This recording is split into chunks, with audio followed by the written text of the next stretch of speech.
ध्यान रखिएगा, इस दुनिया में ऐसा कोई व्यक्ति नहीं है जो श्रापित ना हो। इस दुनिया में ऐसा कोई व्यक्ति नहीं है जो श्रापित ना हो। यहां श्राप का मतलब ये नहीं कि कोई ऋषि मुनि के द्वारा ही दिया जाए। श्राप का मतलब ये है कि किसी ना कोई श्राप है हमारे ऊपर।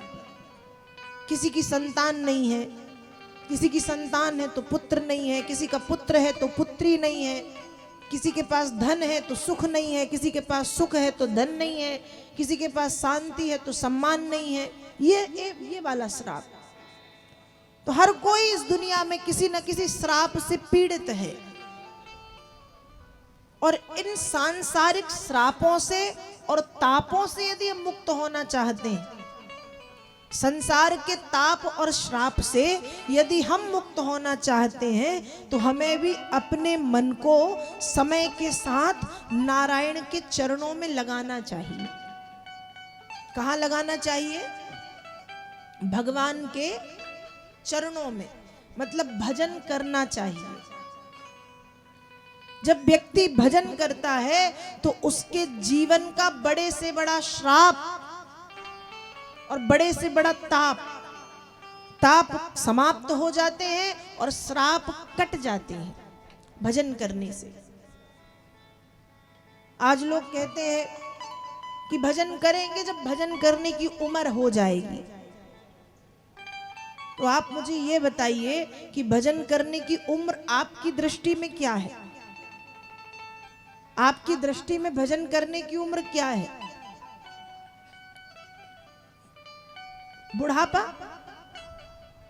लोग यही सोचते ना, कथा सुनेंगे, अरे 60 साल के बाद रिटायर हो जाए फिर सुनेंगे, बेटे बेटी की शादी हो जाए फिर सुनेंगे, नाती पोते हो जाए फिर सुन लेंगे, यज्ञ बूढ़े हो जाए फिर कर लेंगे, तीर्थ यात्रा बुढ़ापे में करेंगे, भजन बुढ़ापे में करेंगे।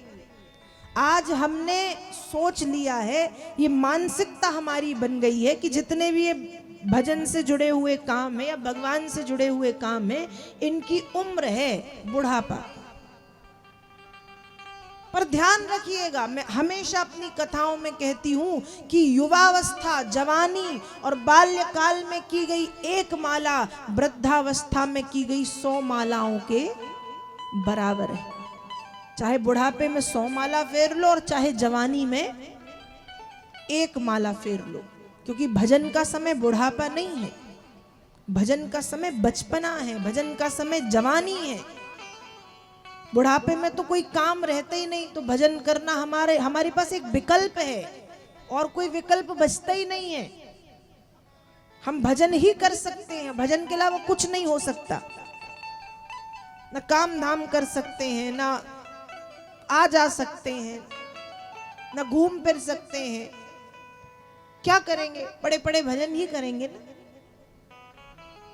लेकिन जब हम जवान हैं, जब हम युवक हैं, जब हम युवती हैं, जब हमारा बचपना है, जब हमको बहुत से काम है, हमको पढ़ना है, हमको कुछ बनना है, हमको घूमना भी है, हमको दुनिया भी देखनी है, हमको गृहस्थी का सुख भी लेना है, हमको खुद का मनोरंजन भी करना है, हमको अपने लक्ष्य पर भी पाना है, जब काम बहुत सारे हैं और बहुत सारे समय में से यदि हम माला के जाप के लिए समय निकाल रहे हैं, तो बुढ़ापे की 100 माला और जवानी की 1 माला।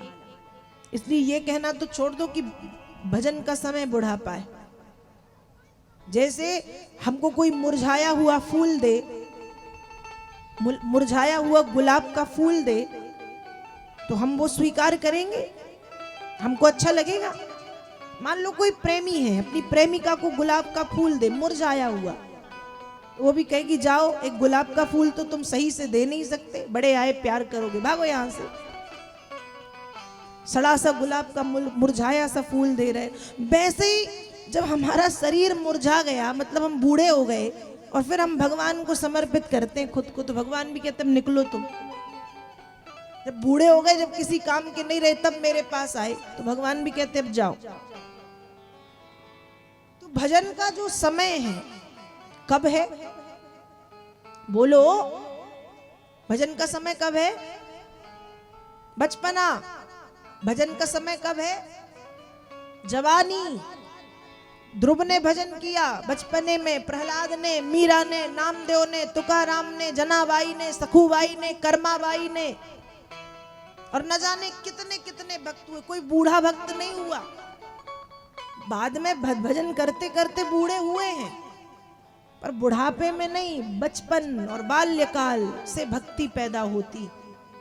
तो भक्ति करने का समय क्या है? बचपना। इसलिए जो इस मानसिकता को लेके यहाँ बैठे हैं कि बूढ़े होंगे तब कर लेंगे, और बुढ़ापा आए ही नहीं, उसके पहले चले गए, तो फिर अब पछतात होत का जब चिड़िया चुग गई खेत।